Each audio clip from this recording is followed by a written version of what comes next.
Hello and welcome to Faithfully Stampin' with Jennifer Helm. I am Jennifer Helm, the Faithful Stamper and independent demonstrator with Stampin' Up! And today I have for you a quick and simple little treat bag. This is made from a single piece of designer series paper, does not require a lot of supplies, a little bit of designer series paper, cardstock and ribbon, and you're good to go. So I thought I'd show you how to make this sweet little bag. It would be perfect for shower favors, bridal shower, baby shower, birthday gifts, party favors, that kind of thing, stocking stuffers, or if you like to give your coworkers little gifts around the holidays, you could definitely dress these up for any occasion. So let's get started. All you need is one piece of designer series paper that is 4 inches wide by 12 inches long. And I recommend something that's not a directional piece of paper. Something with an all-over print like this would be fine. And make sure you like both sides of the paper. This is going to be the inside of the bag and this the outside. But if, for example, I was using a piece of paper that had dogs and cats on it that was running this way, when I would fold it up, the dogs on one side would be upside down. So just something to keep in mind as you're picking a paper for your bag. Now you will need a scoring tool. Very simple scoring that we're doing. So either a scoreboard or our paper trimmer with a scoring blade. And this is very simple. We are going to put a score line 1 inch from each side of the paper, and we're doing that on the 4-inch side. So I'm going to put one score line at the 1-inch mark. I'm going to line my paper up at the 1-inch mark. And just a word to the wise, remember you are using paper for this box, and don't press too hard with your score blade or you'll rip right through the paper. You just want to have enough pressure to give yourself that score line that you'll be able to fold on. Now I'm going to slide it over to the 3-inch mark and repeat. And then one final step, turn your paper counterclockwise and flip it over. And then score at 5.5 and then 6.5. And that is all we need to do to create our little treat bag.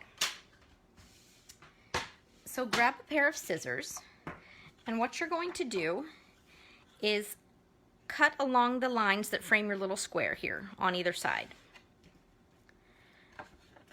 So cut straight on your line up to the score line.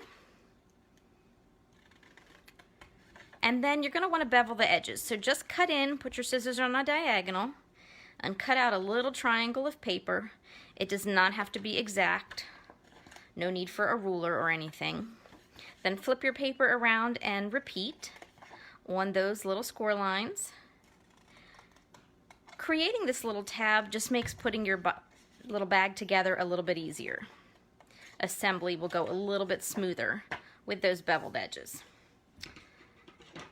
So the next step is I always fold in my center tabs first, and then my fingernails just aren't working today. I fold my panels on the score line. I'm going to take my bone folder and just run it along and give these folds a nice crisp edge, and then fold that back open and repeat on the other side. As I said, there's nothing too fancy about these boxes. And then pull that open. Next, you will need some tear and tape, or you can use liquid glue. It's up to you. I prefer tear and tape for projects like this.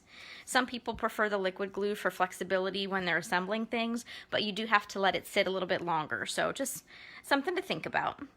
And I'm going to take a little piece of tear and tape, and I've got my panels, the little panels in the center, folded in.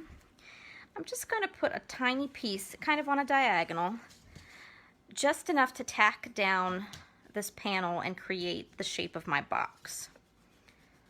So that's step one. And then I'm going to take the tear and tape and put a strip of the tear and tape here on the top of this panel, and then the bottom of this panel on the left. And so I'm just going to line this up here, and I'll show you my favorite trick for getting a clean edge with my tear and tape. Take a clear block, preferably one that's got a straight edge and not curved. line it up at the edge of your paper where you want your tape to stop, and pull back towards the block. And you will get a perfectly square edge on your tape. This is a trick I just learned a couple months ago, and I use it all the time, and I just want to shout it from the rooftops. I think it's awesome. All right, and that is all we need to create our box. I always like to go back and just press down on my tape a little bit to make sure it's going to stay. So now, I'm going to pull the backing off these little pieces of tear and tape and throw that away. And to form the box, what I'm going to do is take this panel to my right, the one that doesn't have the tape on, and I'm going to stand it up on the table and kind of fold it in. And when I get it standing straight up, I'm going to press that little tab back against the side. So hopefully you can see what I did there. I'm always worried it doesn't come across well on camera. And then repeat on the side closest to you. And then I'm just going to pinch that in, and so you can see I've formed half my bag. And now I'm going to peel the strips off this side of my bag. Some days the fingernails work and sometimes they don't. Now for this, it's a little difficult for me to show you, but I'll show you. If it looks a little fussy, don't worry, it's not really this fussy. I'm just trying not to hit the camera stand with my head. Fold your box down, and you can kind of line it up right on the score line here so you can see that it's square. And if you want, you can kind of anchor it with your thumb on this side. And then just fold up your flap. You can line it up with this corner here. And then just press it down. And there's one. And now I'm going to repeat on this other side.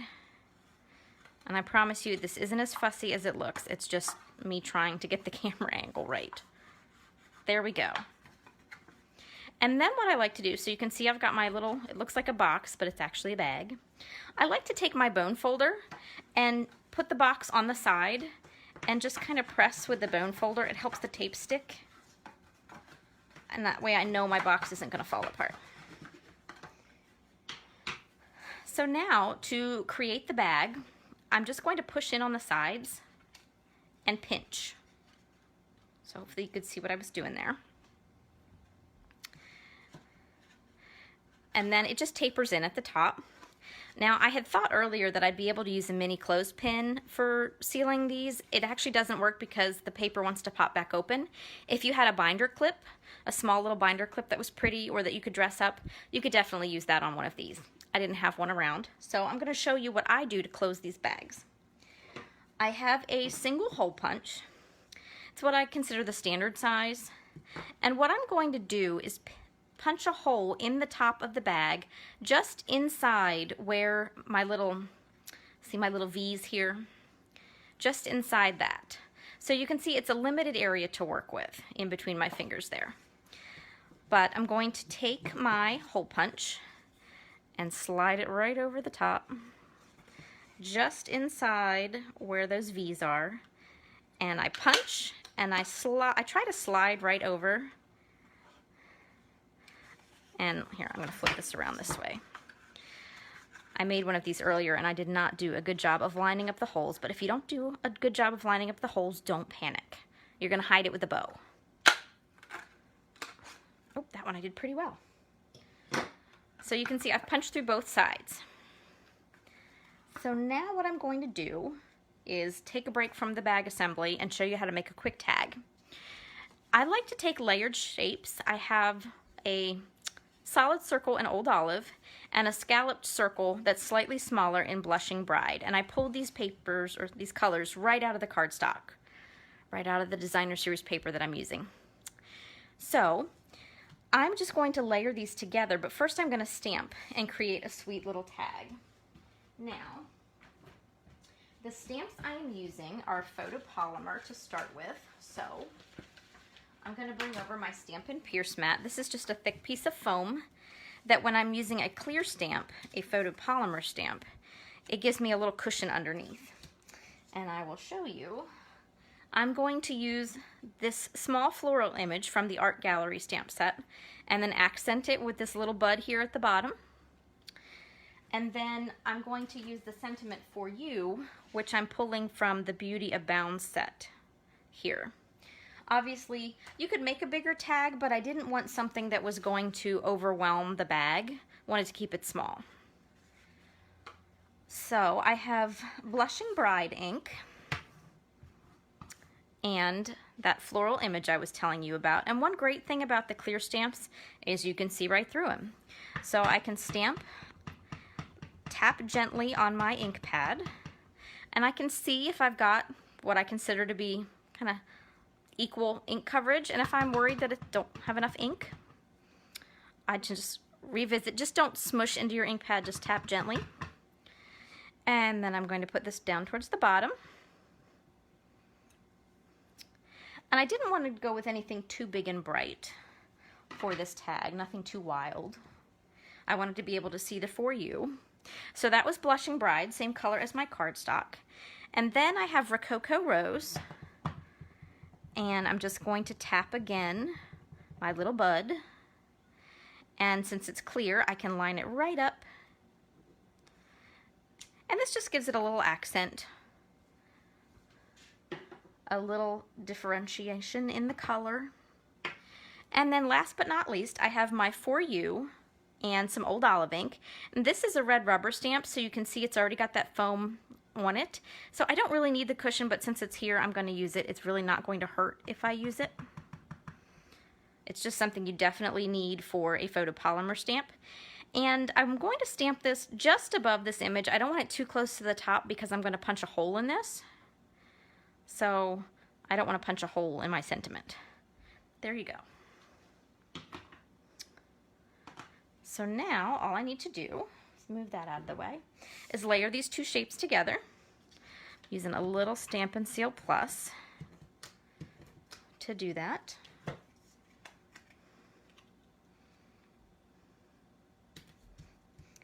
Press that together, and now I'm going to pull over that same little punch that I used on the gift bag, treat bag, and punch a hole at the top. You don't want it to be too close to the edge, but you also don't want it to be all the way in the center of your tag. And now I'm going to bring back over my bag. I have some twill ribbon that matches my bag and my tag, and you can tie this right on the spool if you're proficient at tying bows that way. I'm going to take about 12 inches or so. I didn't measure this out ahead of time, and I don't have a ruler quite handy, but I am not the best at tying bows. So now this bag would fit, it fits about 10 to 12 of those little strawberry candies that have the little strawberry wrappers on, the strawberry bonbon candies. You could probably fit Hershey Kisses in here, some thin chocolate bars, probably a small tube of hand cream, small candies, things like that. Obviously, it's not a big gift bag, but you have possibilities for what to fill it with. And then take your ribbon and thread it through front and back holes on one side, and then back the other direction.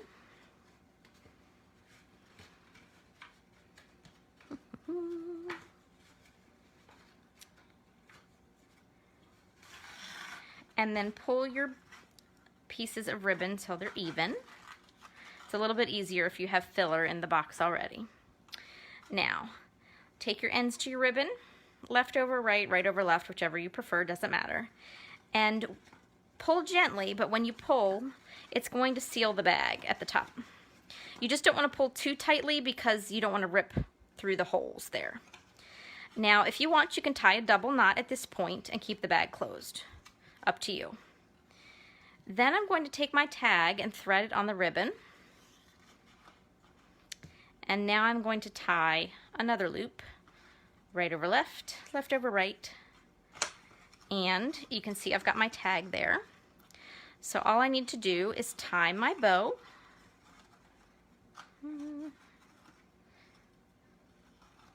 I am not the world's best tier of bows, especially live on camera.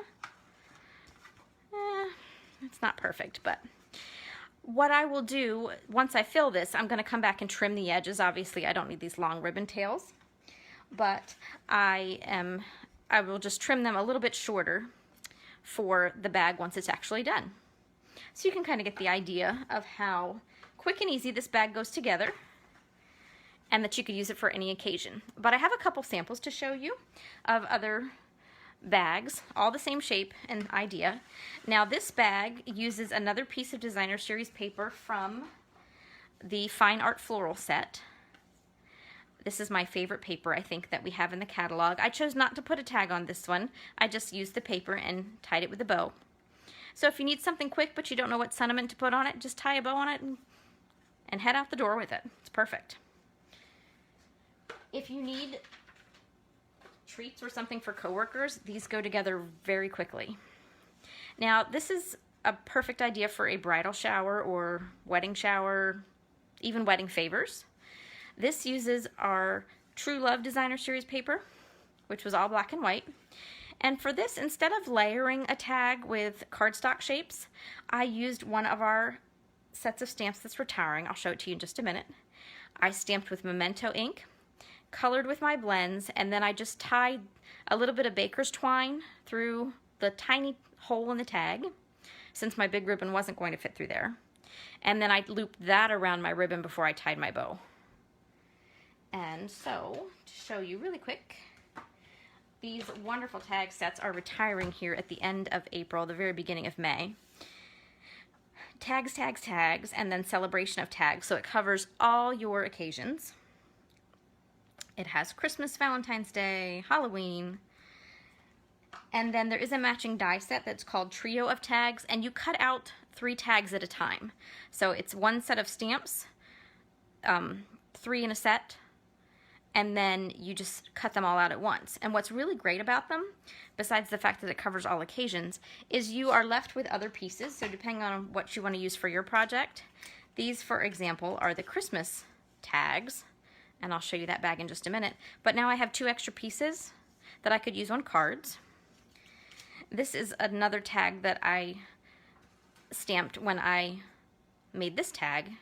And this is going to be perfect on a card front with a bright piece of designer series paper, a little color added to the balloon, and I could either tie a small bow with baker's twine or even just put a rhinestone over the front of this, and I've got a little accent for the front of a card. So lots of options for these tags as well. Just letting you know. And then here, of course, is our little Christmas bag, Express Your Elf. And so perfect for any gift-giving occasion filled with any kind of goodie you like. So I hope you enjoyed learning how to make this quick and easy treat box. If you would like to see more crafting videos, I would love it if you would subscribe to this YouTube channel. I do videos twice a week. And you can also find me on Facebook as The Faithful Stamper, and I do live videos Mondays and Fridays there as well, and advertise classes, online workshops, and other project ideas. So I'd love it if you would follow me there. If you do not currently have a Stampin' Up! Demonstrator that you're working with and you would like to see a copy of our current catalog or our upcoming catalog, which comes out May 4th, please reach out to me and I'd be happy to send you one. I hope you enjoyed making this little treat bag. Thank you so much for taking time out of your schedule to watch this crafting video. Have a great day. Happy crafting.